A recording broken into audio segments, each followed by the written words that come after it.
The silence pressed in first, a physical weight against my eardrums thick as dust.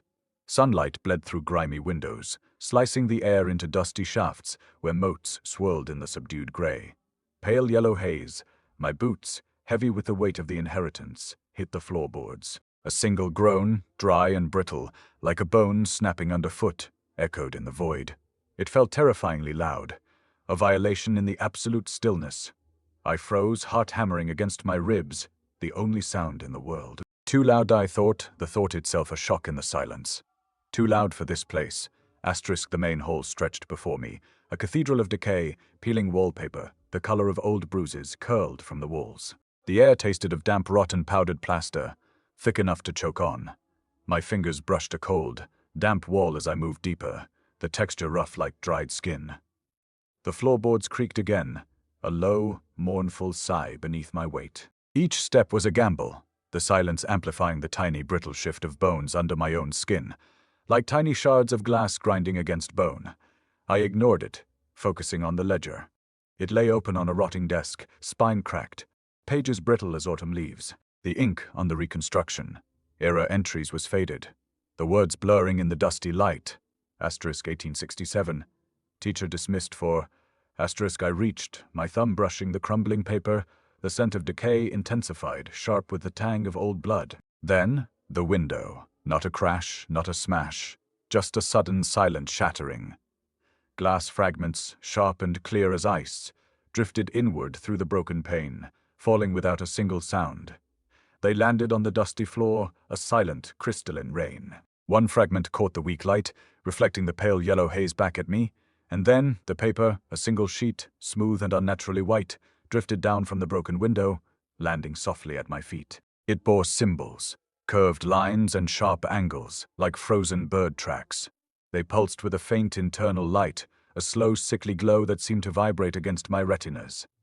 Forgotten language, the thought slithered through my mind, cold and unwelcome. The symbols shifted, not moving across the page, but 20 reforming within themselves, the lines flowing like liquid shadow. My breath hitched, a tiny ragged sound in the silence that felt like a scream. The symbols coalesced, the angles sharpening, the curves dissolving. They rearranged, the light intensifying for a split second before settling into a single, impossible word, written in the pale yellow of the dust motes. Silentium puis. The word didn't just appear. It settled. Into the paper, the air around it humming with a silent, terrible certainty. The silence deepened, now holding its breath. The symbols pulsed once more, a final, cold light, before the word remained, etched in the dust and the void. The door to room 3B hung ajar, its hinges groaning like a corpse's last breath. I didn't remember opening it. My fingers numb with the weight of the ledger, as lies brushed the cold metal of the knob before it turned, too easily, as if the door had been waiting. The air inside was thicker, clinging like wet wool to my throat. No drafts, no creaks. Just the slow, suffocating press of silence. The room was a tomb for history. Desks lined the walls, their wood split and warped, some still stacked with textbooks yellowed to the color of old bruises. A blackboard loomed at the front, its surface cracked like dried mud, the chalk dust long since settled into the grooves. And in the center, on a desk that had once belonged to someone's forgotten childhood, a cat sat. It was the color of a moonless night, its fur drinking in the dim light, but its eyes were the worst part. They glistened with something that wasn't tears, not exactly black. Viscous drops slid down its cheeks, thick as oil pooling on the desktop in slow, deliberate streams. The textbook beneath it, Between History of the Reconstruction Era, spine split, pages brittle as dead leaves, absorbed the tears like thirsty earth. The liquid sank into the paper, darkening the ink, reforming the words into something jagged. Something wrong. I didn't move, didn't breathe. The cat's tail twitched. Once. A slow, deliberate flick that sent a ripple through the air. The silence deepened, pressing against my skull. My fingers twitched. I wanted to reach out, to touch it, to see if it was real. But the floorboards beneath me groaned. A sound that didn't belong here. A sound that wasn't there, like the creak of bones shifting under skin. My own skin. A sickening free crackle echoed in my ears, the sound of something snapping.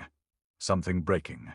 I looked down. My fingers, no, my fufancid, twisted, the knuckles bending backward, the joints groaning like old wood. I gasped, but no sound came. The cat's head turned, slow, deliberate, its eyes locking onto mine. The black tears fell faster now, splattering against the textbook in thick, wet droplets. I lunged forward. My fingers brushed the cat, its fur, cold, damp, prong-wrong, and the world twined unraveled. The cat dissolved into a mist of black tears, its form unspooling like thread pulled too tight. The desk shook beneath me, the textbook flipping open on its own, the pages turning in reverse, the ink bleeding into the glyphs the cat had left behind. The map of the school's sublevels spread before me, lines shifting, reforming, the black tears pooling at the edges like ink spilled on parchment. The crackling returned, louder now, a chorus of breaking bones beneath my skin. I clutched my arms, but they wouldn't obey. The joints in my legs snap, cracked like dry branches, the sound vibrating through my bones. The cat's tears on the page pulsed thick and dark, and then the first drop fell, not from the page, from Simpefend. A single black tear welled in the corner of my eye, thick as tar. I blinked. It didn't fall. It floated, hanging there suspended in the silence, before dripping onto the map. The ink below it twin melted, the lines twisting, reforming, the sublevels deepening, darkening. More tears followed, rolling down my cheeks in slow, deliberate streams.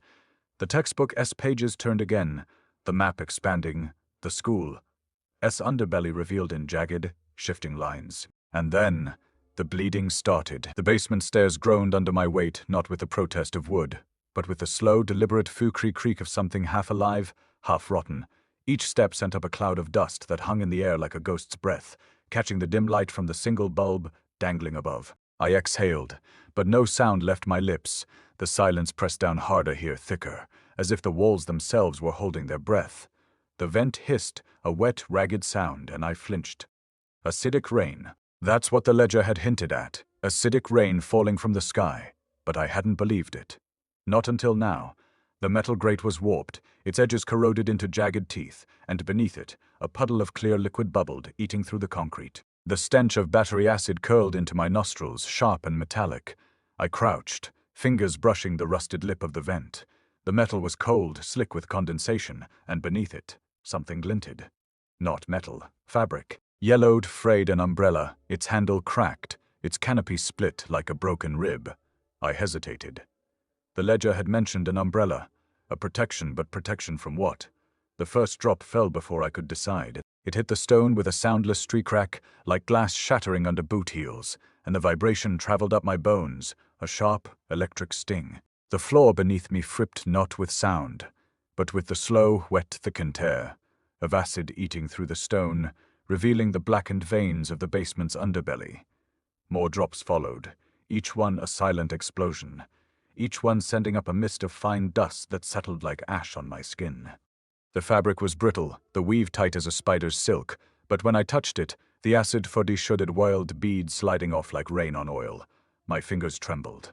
I unfolded it. The canopy was patched with something darker, something 20 alive. Veins of black thread pulsing faintly like a heartbeat. I held it over my head, and the droplets that fell hit the fabric with a muted funplink, dissolving into nothing. Then my fingers brushed the handle. A graze. A single drop, no bigger than a pinprick, but it burned. Not like acid, like furry. Like the skin was melting from the inside out. I jerked my hand back, and the umbrella fell open. The fabric twitched, the black veins flaring brighter, and then a tear, not water, not rain. A single, thick drop of black, oily liquid welled at the tip of the umbrella's handle, glistening like a bead of tar. It didn't fall. It waited, hanging there, suspended in the silence before rolling down the handle in slow, deliberate streams. The glass beneath me shattered again. I didn't hear it, but I felt it. The vibration, the ficracree, the way the stone beneath my feet splitty like ice under a blade.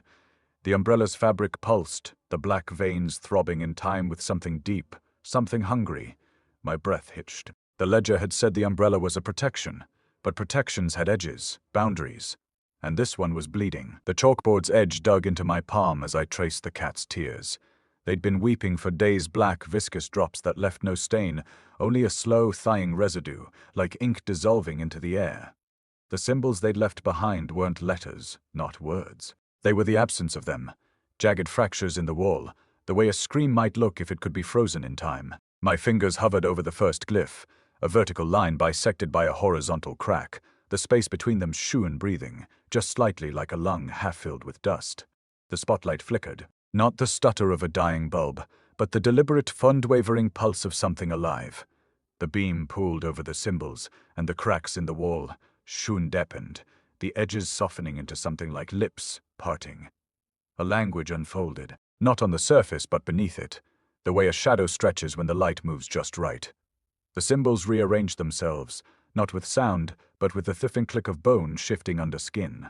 My ribs ached, a deep, rhythmic pressure, as if something inside me were tapping out a Morse code against the inside of my chest. I exhaled. No air moved. The cat sat on the windowsill, its tail flicking like a metronome. Its eyes were two black pits reflecting nothing, but I swore I saw the symbols there too floating, rearranging the same way they did on the wall, a weep, a shift. The bones beneath my skin answered, a slow, deliberate thub and track, like the sound of a finger pressing too hard into a bruise. The glyphs on the wall sang, not with voice, but with the way the air shivered, the way the dust settled in slow-motion spirals, the way the cat's tail stiffened into a question mark. Silence is the only language that survives.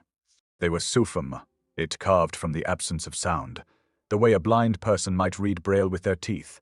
My teeth ached, my molars went ground, just slightly the enamel groaning like rusted hinges. The cat's tears welled, thicker now, the drops hanging like dark pearls before rolling down its fur in slow, deliberate streams. Each one left a trail of symbols in its wake, fractures in the air, the way light bends through water. I reached out.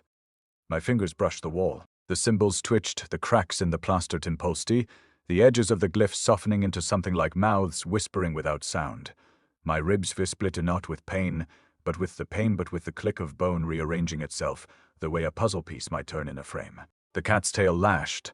The symbols on the wall swung reformed, this time into something sharper, something 20 hungry. Your bones will sing. The words hung in the air, not written but spoken, the vibration of them pressing against my eardrums like fingers. My jaw unhinged just slightly, the bones inside it twin-shifting, the way a snake might uncoil. The cat's tears fell faster now, the drops hitting the floor with a soundless swin-plink, each one leaving a ring of symbols that pulsed, that twin-breathed. I opened my mouth. No sound came out, but my bones did. They sung, a low, rhythmic click-click, like the sound of 1,000 teeth tapping against glass.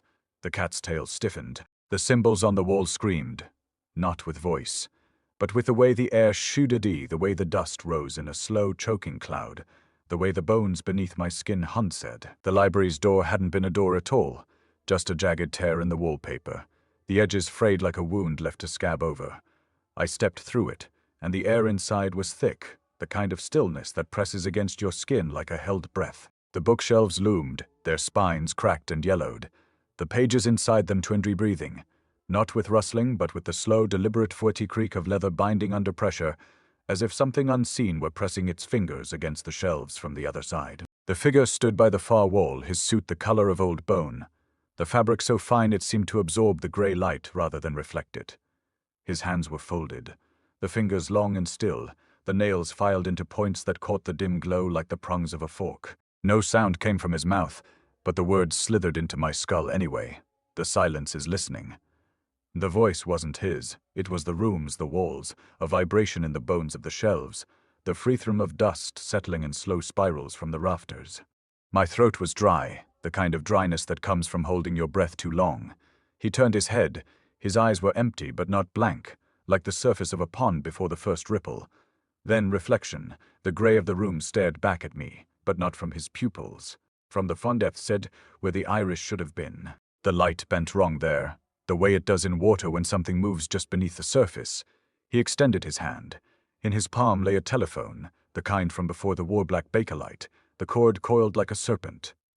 I took it. The moment my fingers closed around the receiver, the line screamed not with sound, but with the way the air shivered, the way the hairs on my arms stood on end. The static wasn't white noise. It was Swen teeth grinding against the line, the interference building into a rhythm, a foot a CD. One ring, my fingers thought, though no voice spoke, too. The dial tone began to play, not the usual funbra, but a melody, a tune. The same one from my dream, the one that had woken me in sweats, the one that had made my ribs ache as if something were tapping out a warning from the inside. The figure's reflection in his eyes smiled, not with lips, with the way the light fractured, the way the static on the line fun twisted died into something like teeth. The dial tone played on, and then, the first note hit me like a fist.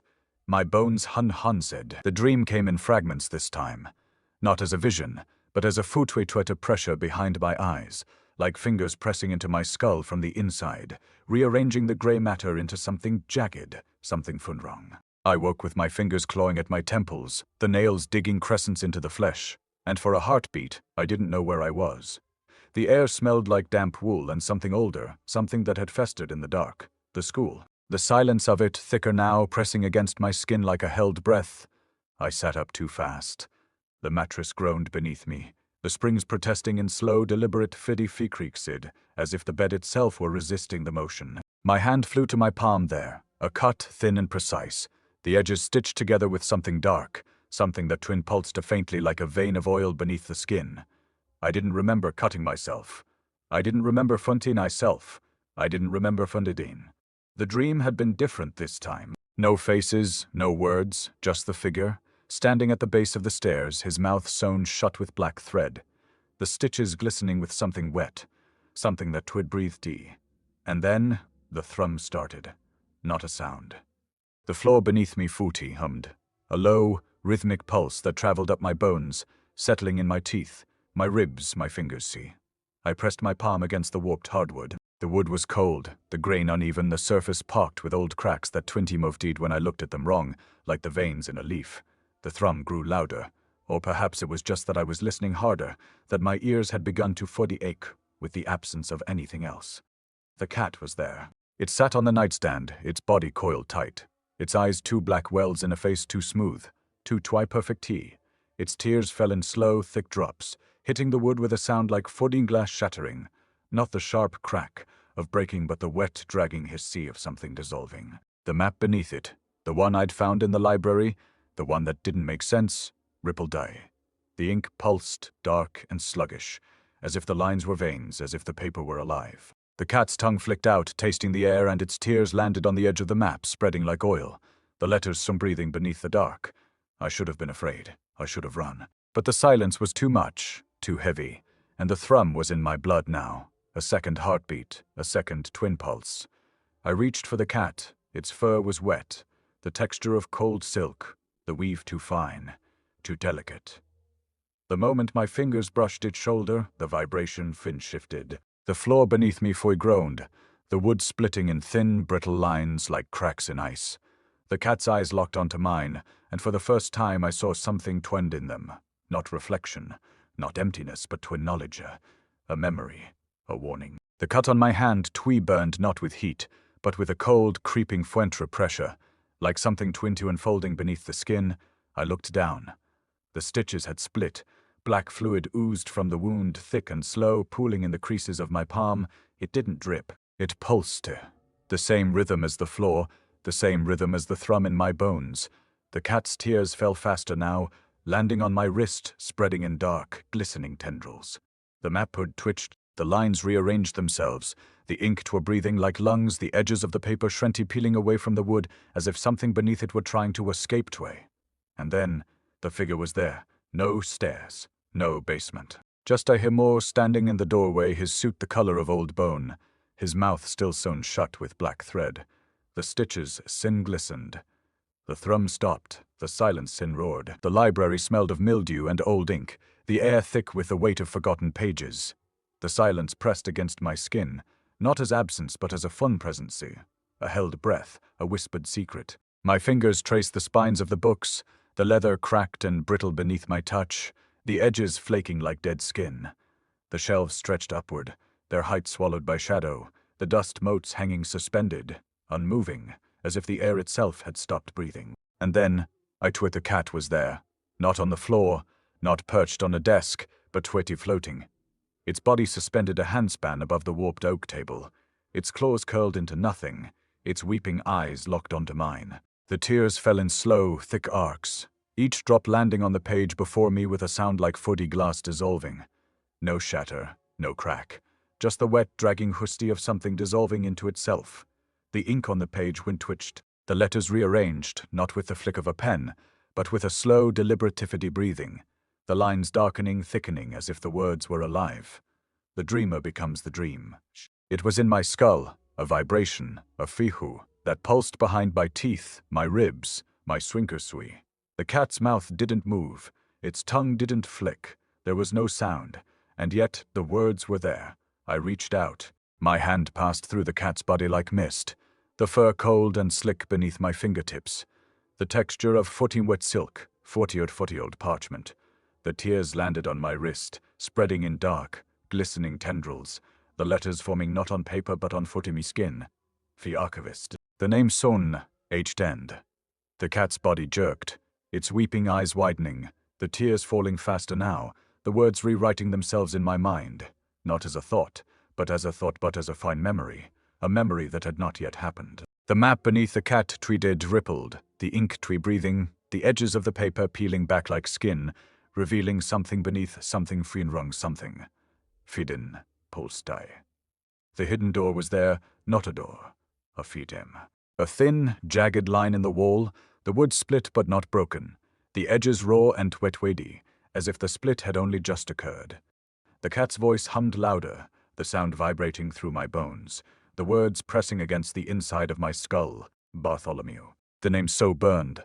The tears fell in a single, thick drop, landing on my forehead, spreading like oil, the letters sewing peeling back my skin, not with pain but with a cold, creeping foamy pressure, the sensation of tiny brittle bones, shifting beneath my flesh.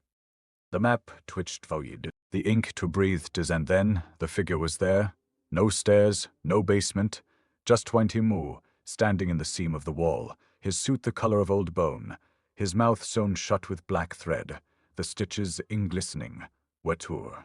The silence went roared. The cat's tears fell, and the world time stopped. The air in the sublevel tasted like rust and something else, something vaguely floral, sickeningly sweet. It clung to the back of my throat, a phantom perfume. The silence here wasn't the held breath of the library.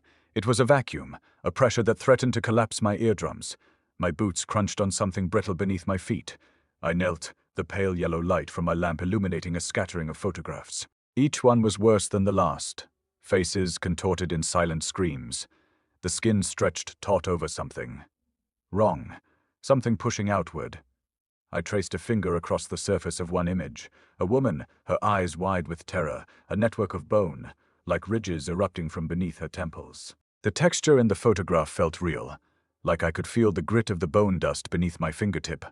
A scraping sound emanated from the photograph itself, a dry, insistent fund rattle that vibrated in my teeth.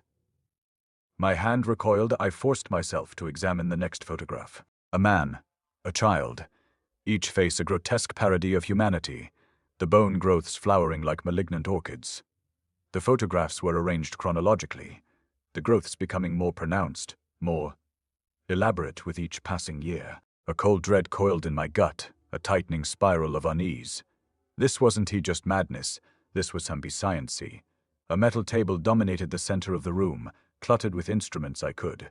Glass speakers, corroded wires, and something that looked disturbingly like surgical tools. A thick, leather, bound log lay open on the table, the pages yellowed and brittle. The ink bled into the paper, the script cramped and frantic. I picked it up, the leather cool and slick against my skin. The first few pages were filled with mundane observations, weather patterns, patient intake notes. Then the language shifted, became clinical. Subject 7, initial skeletal density within acceptable parameters. Auditory deprivation protocol initiated. My breath hitched. Auditory deprivation. They foy silenced these people. My gaze drifted to a recording device beside the log. I pressed play. A distorted voice filled the room, a garbled echo of something familiar. It took a moment for the words to coalesce, to resolve themselves from the static. I am becoming the silence. The voice, it was mine. But wrong, deeper, more resonant, laced with a chilling detachment. The scraping sound from the photographs intensified, a chorus of brittle whispers. I felt a phantom pressure in my skull, a tightening behind my eyes. Subject 12, skeletal reformation progressing beyond predicted parameters, subject exhibiting signs of resonance. The log continued, detailing the experiments, the failures, the escalating desperation. Each entry a step closer to the grotesque reality depicted in the photographs. The air grew colder, the floral scent intensifying, almost suffocating. I felt a tremor in my hand, a subtle vibration that resonated through my bones. The name Bartholomew echoed in my mind, a phantom chord. The cat's sweeping tears, the shifting letters on my skin, it all felt less like a memory and more like a blueprint. The final entry was scrawled across the bottom of the page, the ink smeared and frantic. Ezra will be next. The prophecy is complete. Asterisk the words semditi. The room swam. I stumbled backward, knocking over a beaker. It shattered on the floor with a sharp, brittle frock, the sound swallowed instantly by the oppressive silence. The photographs on the table seemed to shift, the faces twisting into mocking smiles. I felt a new sensation, a subtle fording grinding beneath my skin, a pressure building behind my eyes. The feeling of tiny brittle bones shifting, the grinding. It wasn't a sound, not precisely. It was a feeling, a microscopic fracturing, a brittle rasp deep within the marrow. Each step forward sent a fresh wave of it through me, a phantom echo of glass shattering beneath my boots. Though there was no glass, there was only the pervasive, suffocating absence, a silence so complete it pressed against my teeth, a physical weight. My hand went to my jaw instinctively. The tremor had worsened, a persistent vibration that seemed to originate from the very core of my being. I felt wrong. Like a distorted reflection in a funhouse mirror, the edges blurring, the proportions subtly altered. The photographs on the table seemed to mock me, the faces in the images twisting into expressions of silent, knowing amusement. The floral scent intensified, thick and cloying, coating my tongue with a sickly sweetness. I tasted rust too, the metallic tang familiar from the air itself. The pressure behind my eyes built, a dull ache that threatened to bloom into a full-blown migraine. I blinked, trying to clear my vision, but the room remained stubbornly gray and yellow, the colors muted, drained of all vitality. I risked a glance over my shoulder. He was there, the figure always in the periphery, a silent sentinel observing my descent. He hadn't moved from the shadows, hadn't spoken, but now the suit he wore seemed different. The fabric wasn't cloth anymore. It was woven from the silence itself, a shimmering distortion of the air, absorbing what little light remained. He didn't walk. He flowed, a ripple in the oppressive stillness. The movement was unsettling, unnatural, like watching a ghost glide across a frozen lake. I tried to focus on him, to discern any detail, any clue to his identity. But his face remained obscured by shadow, a featureless void. The cat, it sat perched atop the metal table, its black fur absorbing the meager light. The weeping tears flowed faster now, a constant trickle down its face, pooling on the table's surface. I noticed something new. The tears weren't just water, they were forming something. A pattern. I leaned closer, squinting through the oppressive gloom. A glyph, a symbol I didn't recognize yet felt I should. It shimmered into existence on the tabletop, coalescing from the cat's tears.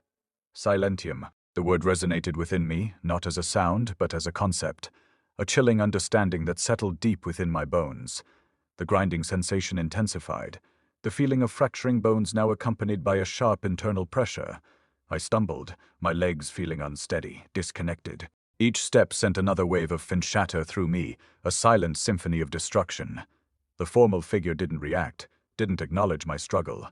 He simply watched, a silent observer of my unraveling. My breath hitched in my throat, a desperate gasp for air in a world devoid of sound. I wanted to scream, to shatter the silence with a primal roar, but I couldn't. The silence held me captive, a suffocating blanket that smothered any attempt at expression. I felt a strange detachment, a sense of observing myself from a distance, watching a puppet stumble through a macabre performance. My gaze drifted to my hands. They trembled, the skin stretched taut over the bones beneath. The grinding sensation was strongest there, a palpable shift beneath the surface. I could almost feel the structure of my skeleton rearranging itself, reforming into something else, something grotesque. The formal figure took a step forward, emerging slightly from the shadows, and then I saw them. His eyes.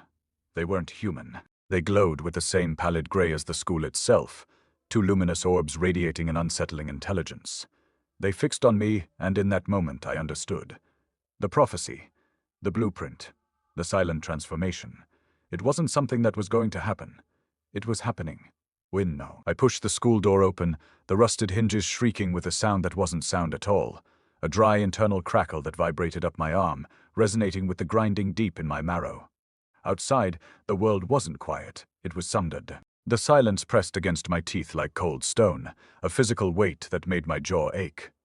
I could feel the absence humming in my bones, a subsonic thrum that made my skin prickle.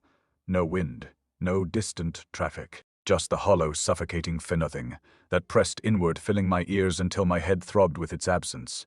The cat was already there, perched on the cracked concrete steps. Its black fur absorbed the weak, yellow-tinged light filtering through the overcast sky. The tears weren't just flowing now, they were swin-shaping bind.